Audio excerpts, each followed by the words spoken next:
وقولي عن أهله أي أهل الترجيح إشارة إلى أنه لا يكتفى بترجيح أي عالم كان، فقد قال العلامة شمس الدين محمد بن سليمان الشهير بابن كمال باشا في بعض رسائله: لا بد للمفتي المقلد أن يعلم حال من يفتي بقوله، ولا نعني بذلك معرفته باسمه ونسبه ونسبته إلى بلد من البلاد، إذ لا يسمن ذلك ولا يغني، بل معرفته في الروايات ودرجته في الدراية وطبقته من طبقات الفقهاء، ليكون على بصيرة وافية في التمييز بين القائلين المتخالفين، وقدرة كافية في الترجيح بين القولين المتعارضين. طبقات د فقهای کرامو شروع کیږي چې ډیر ضروری سبق دی په رسم المفتی کې. دا یو اول دغه سبق د طبقات د فقهای کرام ضروری دی، دا بخامخ زده کای. ورپسې بل سبق د کتابونه د فقهای کرامو هغه درجه بندي، ورپسې د بل سبق دا ډیر ضروری سبق دی. دا چې رسم المفتی کله امتحان وینو دینه به دا سوال پکې خامخ وي چې طبقات د فقهای کرامو کم دی، او داسې سوال پکې چې فلان کیف فقیه چې کم دی دا د کمې طبقې سره تعلق لري، داسې سوال برځي. نو دا به تاسو خامخ زده کوئ، بار به د لایف نه بعد به بار بیا د ریکارډ واورئ. ښه صحیح دی. خدای کم عبارت چې د ما مخکې اوې د دې ترجمه دا دی چې امام شامی علامه شامی رحمت الله فرمایي: وقولی عن اهله، وای چې ما چې دا ویلیو چې ترجیح به ورکوي د اهله هغه صاحب چې د ترجیح قابل وي، یعنی ای ترجمه کړي اهل الترجیح. زما مراد وی چې هغه اخل به ورکوي. اهل نه مراد څوک دی؟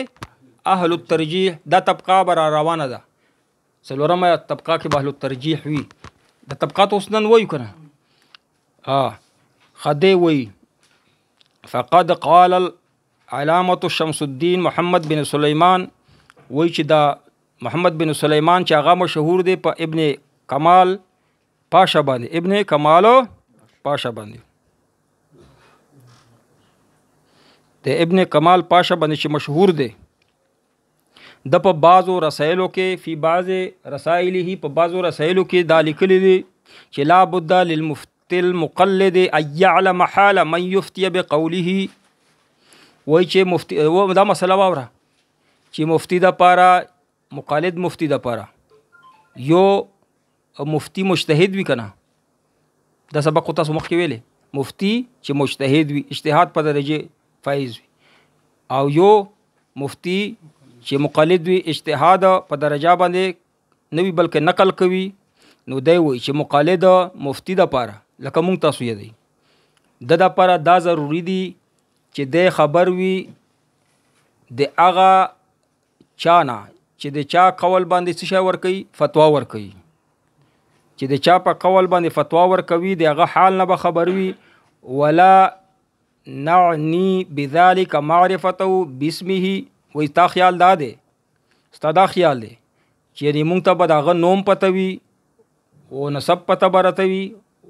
ونسبته الى بلد من البلاد، او دا راته پته وي چې دا د کم ښار سره دی. وی دا مطلب مې نه دی، دا مطلب مې نه دی چې ته نوم وښایې او ته کلی وښایې او ته نسب وښایې. اذ لا يسمن ذلك ولا یعنی، وی دا هغه تا ته نه د غټوي او نه د کمزوري کوي، دا ته فایده نه رسوي. بلکې ما سوي زما مطلب دا دی بل معرفته فی الروایات، وای چې تب په دې باندې پیژنې چې په روایاتو کې، په نقل کې، په حفظ کې، په نقل کې د داس حال دی. پوه شوې؟ یو خبره ودرجته فی الدرايه، او په عقل او په قیاس کې د داس مقام دی. مفتی د لپاره پکار دی چې د مجتهدینو چې چا په قول باندې فتوا ورکوي دغه متعلق به دته دا پته وي چې دغه سړی په نقل کې او په عقل کې کم مقام یې دی، عقل کې او نقل کې. یعنی دا خبره اول وکړه چې دا زه نه وایم چې نوم یې د زده او که نه د زده، کلی د زده او که نه، پېژنګلو د ورسره شته او که نه، چېرته د لاس ورسره میلاو کړی دی او که نه دی. تقي عثماني صاحب سره موږ چېرته لاس ته دی میلاو کړی، په قول باندې فتوا ورکوو. موږ ته پکار دی چې تقي عثماني صاحب دا وپېژنو چې مقام یې څه دی، نقل او په درایت کې او روایت کې مقام علمي څه دی. صحیح خبره دی وکړه، ټیک دی. نوره که یو سړی وایي چې زه د تقي عثماني صاحب سره سبا او بیګا کینم په اسم لاس ور سره میلاو، ما ته معلوم دی، نسب یې راته معلوم دی، نو دې ته اعتبار نشته. اعتبار دې ته لسونه دې نه میله، نسب نه دی خبر، خو د مقام علمي. وطبقته من طبقات الفقهاء. او بل دا خبره چې دا به درته پته وي، دا اوس چې کم سبق وایي چې دا مولانا صاحب، دا شیخ صاحب، دا فقيه صاحب چې کم قول باندې فتوا ورکړه د کمې طبقې سره تعلق لري. طبقات د فقهای کرامو ابن کمال پاشا دغه بیان کړي دي، او مختلف ہے القبات او دا درې دي. دا درې دا به بیا ووایو، ما په ذهن کې دا خبره راتله. ابن کمال پاشا باندې خلک غلطي، دا درې دي. ابن الکمال دی دې کې کېدای شي لاندې په هغه کې هم لیکلي ښه وي چې یو د اکمل کمال سے یو چې کم دی که نه کمال، یو ابن الکمال، اکمل یو اکمل. کمال نه مراد چې دی ابن الحمام دی. ابن الحمام صاحب دی فتح القدیر، د سر ته پروت دی. ابن الکمال نه مراد علامه ابن کمال پاشا دغه دی چې اوس خبره کوي. لګیا دا چې کومه خبره چې کومه کوي د تاته د ادب ښیي، طریقه درته ښیي. او بل چې کم دی اکمل چې هغه نه اکمل الدین ببرتی صاحب عنایه چې لیکلی، صاحب د عنایه مراد دی. مخکې ورپسې وایي هو طبقه من طبقات الفقهاء. دا به درته پته وي چې طبقات، تاسو نه به زه دا سوال کوم چې طبقات فقهای کرامو څو دي چې دا کله سبق ویلی شي، بیا به زه درنه د هغې طبقاتو کې کم علما شامل دي، دا سوال به کوم. رسم المفتي کې یو سوال شته هم دی، مخکې الله چې مونږ په هغه کې لیکلی چې قاسم بن قتلوبغا چې کم دی دا کمې طبقې سره تعلق لري، یو سوال مونږ ورکړی هم دی پکې، خو بیا به نور رسولونه هم راځي. مخکې ووایه ليكون على بصيرة وافية في التمييز بين القائلين المتخالفين چې د بصیرت لري، کافی بصیرت لري، تمیز کولی شي په دوا قولونو کې، داسې قولونه چې هغه متخالفین اختلافي دوا اقوال دي. وقدرت کافیة فی الترجیح بین القولین المتعارضین. او چې کافی قدرت هم وکافیت فی الترجیح چې بچ کېدل شي، او کافی وي د سره د امر علوم چې د ترجیح ورکول شي په دوه قولونو متعارضینو کې. الطبقات السبع للفقهاء، سبق دې نه شروع شوی. فنقول ان الفقهاء على سبع طبقات، د هغې څو درجات دي. پس مونږ وایو د څوک وایي علامه شمی صاحب نه، بلکې دا ابن کمال پاشا وایي چې مونږ وایو چې طبقات دې فقهای کرام څو دي؟ اووه دي. الاولى طبقات المجتهدین، نوم زده که فی الشرح، مجتهدین فی الشرح، مجتهدین فی الشرح. اوله طبقه مجتهدین فی الشرح، شرع طبقة المجتهدین فی الشرع، فی الشرع یعنی مجتهدین فی الشرع، شریعت شریعت څه شی دی؟ قرآن او حدیث. مجتهدین فی الشرع ورته ویلی شي. صحیح ده. مجتهدین مطلق هم ورته ویلی شي، مطلق. دا مزداق ده نو د دې وایي چې څوک دي؟ کل ائمة الاربعة ومن سلک مسلکهم فی تأسیس قواعد الاصول. دینا مراد ائمه اربعه دي. ائمه اربعه څوک دي؟ زر وایا. صحیح. او ومن سلک مسلکهم فی تاسیس قواعد الاصول او هغه ورپسې نور هم شته دا صرف څلور نه دي د دې دغه نور پکې شته سفیان الثوری واستنباط احکام الفروع عن الادله الاربعه من غیر تقلید لاحد چې د احکامات فروع کې حکم لګول شي فروع کې مسائل په څلورو دلایلو باندې راوباسي ادله الاربعه څه شي څلور دلایل څه شي دي قرآن و سنت حدیث نه قرآن و سنت اجماع و قیاس دا حدیث ما وای دا غیر مقلدینو اصطلاح دا غلطه ده قرآن و سنت اجماع و قیاس سنت و حدیث کې فرق ته کنه حدیث د نبی علیہ الصلوۃ والسلام په حدیثو کې د نبی علیہ السلام عادت مشتا د نبی علیہ الصلوۃ والسلام ضرورت ته پر چې کم کار کړي چې کم د نبی علیہ السلام ضرورت په بنا کړي هغه سنت نه هغه مونږ په بند نه یو مکلف نه یو چې نبی علیہ الصلوۃ والسلام د عادتن یو کار کړي هغه ته سنت ویل شي مونږ په بند یو مثال درکم نبی علیہ الصلوۃ والسلام بغیر چپلون المنز کړي دی دا عادت وو فخلعنا علی قرآن کې مرغلی چې پاک ځای کې بس شی وباسه بزار وباسه او نبی علیہ السلام نه بخاری شریف کې حدیث راغلی دی کته ځان ته اهل الحدیث وای نو په ټولو حدیثو عمل کوي اهل سنت چې وای بیا په هغه سنتو به عمل کوي په حدیثو کې کیم کې سنت وي نو نبی علیہ السلام بغیر د چپلون المنز کړي دا سنت دی چپلو سره چې کړي ضرورت د ګرمي او غلطه کې ودرېدای نشو مسجد نبوي کې فرشونه خو نو کنه کاڼیو لکه دا اوس تاسو لک سوچ وکړئ د نن موږ په درو افتا کې څومره ګرم ناس داسې هغه ګرمي او خپې به لګولې نشي نو ضرورت په بنا باندې نو په حدیثو کې خو ضرورت هم راغلی دی عادت هم راغلی دی او سنت هغه دی چې فقط چې کم موږ مکلف یو نو زمونږ ادله اربعه څلور دي قرآن سنت اجماع او قیاس داسې بنه وای چې قرآن او حدیث هر سنت باندې عمل کوي هر حدیث باندې عمل نه کیږي ځکه غیر مقلدین دروغجن دي فی تاسیس خا دی وای چې د سلورو د ادلاونه بغیر د چا تقلید چوکي په خپل باندې د حکم راو باسي او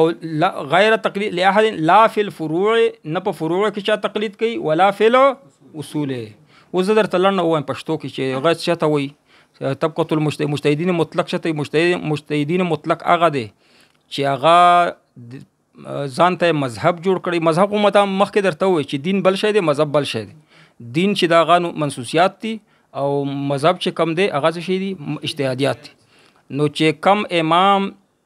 مذهب جوړ کړی وي هغه د مذهب د پر خپل اصول وي په دې اصولو کې او په دې حکم لګولو کې د چا تقلید نه وي کړي دا څوک ته مجتهد مطلق ته څوک ته مجتهد مطلق چې په اصولو کې او په فروع کې د چا تقلید نه کوي بلکې په خپل باندې اجتهاد کوي د ادله اربعهونه اصول یې خپل جوړ کړی وي او اجتهاد په خپل کې مولانا صاحب وایي چې شته ویل شي مجتهد مطلق اجتهاد یې خپل چا تقلید نه وي کړي صحیح داسې نه چې توای وابي راونی چې دا اوس مجتهد شو وابي چې دا کنه غته خو اجتهاد درجه ته رسیدلی نه هغه اجتهاد ته اعتبار نشته دا هغه خو جاهل وي هغه ذکر شته غیر مقلدینو ذکر شته جاهلانو پکې ذکر شته مخکې ورپسې وای دا طبقه مو ویل کنه بلد الثانيه طبقه المجتهدين في المذهب چې مخکې مجتهدين في الشرع مجتهدين في المذهب شرع دین دی مذهب اجتهادیات دي مجتهدين في المذهب مذهب خو امام صاحب جوړ کنه اوس دغه مذهب کې بیا مجتهدین دي دننه اوس واوره کابی یوسف ومحمد وسائر أصحاب أبي حنيفة القادرين على استخراج الأحكام عن الأدلة المذكورة على حسب القواعد التي قررها أستاذهم فإنهم دي ترجمه خوكو كنا ويش دا طبقة المجاهدين في المذهب چكم دي دا لکه د امام صاحب شاگردان امام ابو یوسف امام محمد او یا د نور حسن بن زیاد اصحاب یعنی د امام ابو حنیفه رحمت الله اصحاب هغه شاګردان دي د دوی غسه تبه څنګه تعریف کا چې د دوی تعریف سره القادرین علی استخراج الاحکام عن الادله المذکوره دوی کې دغه شرایط پورا دي دا مجتهدین مطلق شرط پکې پورا دي دوی هم داسې کول شي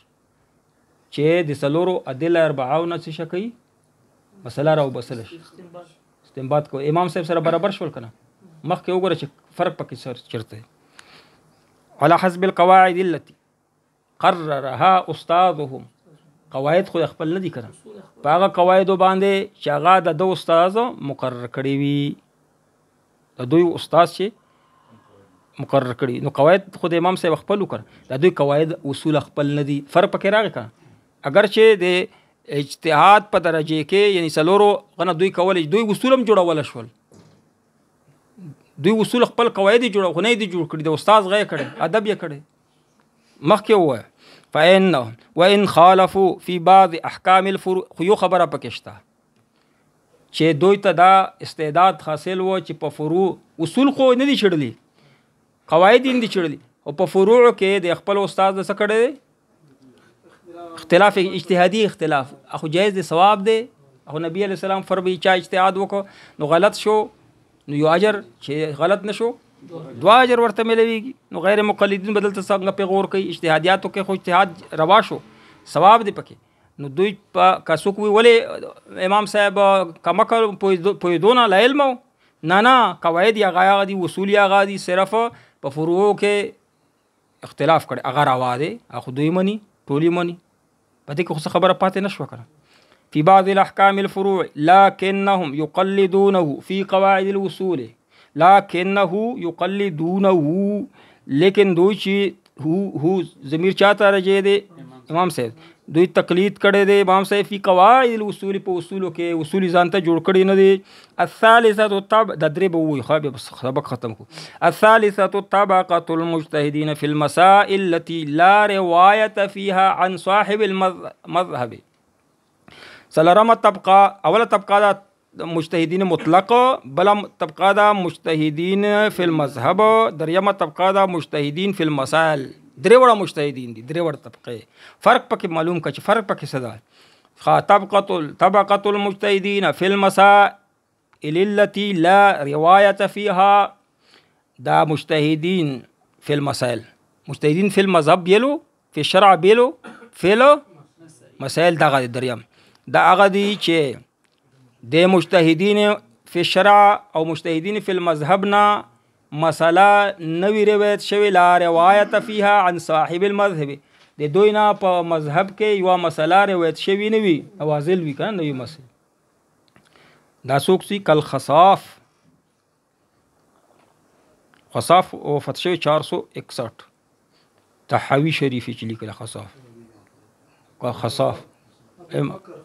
ابو بکر و ابي جعفر الطحاوي دا تحویش و ابي الحسن الكرخي امام کرخی په دې باندې چې غیر مقلدین دا اعتراض کوي چې امام کرخی لیکلی دي چې حدیث د امام صاحب د مسلې خلاف راشي نو به حدیث پرې دی دا سینه دی لیکلی دلته کې دا غیر روایت دلته راغلی دروغ وی غیر مقلدین دا سینه دی لیکلی دا سې لیکلی چې په حدیثو پیږي نه مقلد دي چې امام صاحب یو قول راغی او حدیث درته چاو خود غیر مقلد شوبای درته خو چې حدیث خدا وي امام صاحب دا وي تبه حسن ځوان کوي چې امام صاحب چې کم قول کړي دام د حدیث نه کړي دی بل حدیث نه امام صاحب دومره وړو کې سړی نه د حدیث چې پر خود هغه هم د حدیث معلوم امام کرخی دا سي وي چې تبه دا حسن ځوان کوي او تبه غم اللي صفای لیکلی چې تبه دا منسوخ بل چې د بل حدیث منسوخ دی امام صاحب چې کم قول کړي دا ناسخ دی یعنی هغه حدیث ناسخ دی دا څه خو نه چې حدیث پر دوی و چې امام صاحب ویلي امام کرخی و چې تاسو حدیث پر الله پاک دې ته هدایت نه وکي ته وایا ها امام صاحب ته حدیث نه رسیدل دلته خود نه دی امام کرخی وایي کنه چې دا منسوخ بلل شي منسوخ ولا بل شي ناسخ موجود وي کنه امام کرخی و چې امام صاحب ته رسیدل دی حدیث د یو منسوخ کړي یو ناسخ دا څه وایي نو غیر مقلدین کې نه عقل شته نه پوهه شته نه دی الله ورکی ته وایي چې امین چې سو پر طلاق مسله جوندي غیر مقلدین تعداد به ورځ په ورځ زیاتیږي ځکه چې طلاق په مسله کې هر سړی طلاق شي به غیر مقلد کیږي نور دلیل دوی سره نشته ده بل پس سوي د شمس الائمه الحلواني وشمس الائمه السرخسي وفخر الإسلام البزدوي وفخر الدين قاضي خان وغيرهم، فإنهم لا يقدرون على مخالفة الإمام. هیڅ قسم په فروع کې اختلاف نه کړه، اصولو کې خو اسې نشي کولی، فروع کې نه دی کړی، لا فی الاصول ولا فی الفروع، لكنهم يستنبطون الأحكام من المسائل التي لا نص فيها عنه على حسب أصول قررها ومقتضى قواعد بسطها. وایي چې نص پکې نه وي، نص چې نه خو امامان اعلی اجتهاد کوي، او دوی چې د دریمه غوله وایي چې دوی ته د امام کول په دې کې نه، په دا مسله کې نو یو مسله وي، نو دوی استنباط کولی شي د مسایلو نه،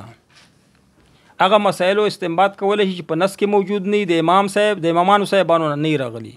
نو دوی کې د استنباط مداشته مجتهدین دي، خو نه په اصولو کې نه په فروع کې اختلاف کوي، نه ورته اجازه شته.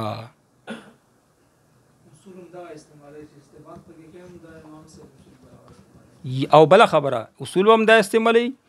او قواعد به دا استعمالي، خو په دې به قیاس کوي به په دې مسایلو باندې، او قواعد بسطها په دغه مسایلو باندې به په نظریو باندې به. دا سبق په دې کې ختم کو درې طبقه په بکار خو چې موږ د او طبقات ویلی و، خو ګرمي هم دا وخم کم دا، نو دا به تقسیم کو بل افتته به دا نور سبق وي پوه شي په دې مسایلو باندې. جی دې سره دا د تصویر لګوا دی غولا چې تاسو کله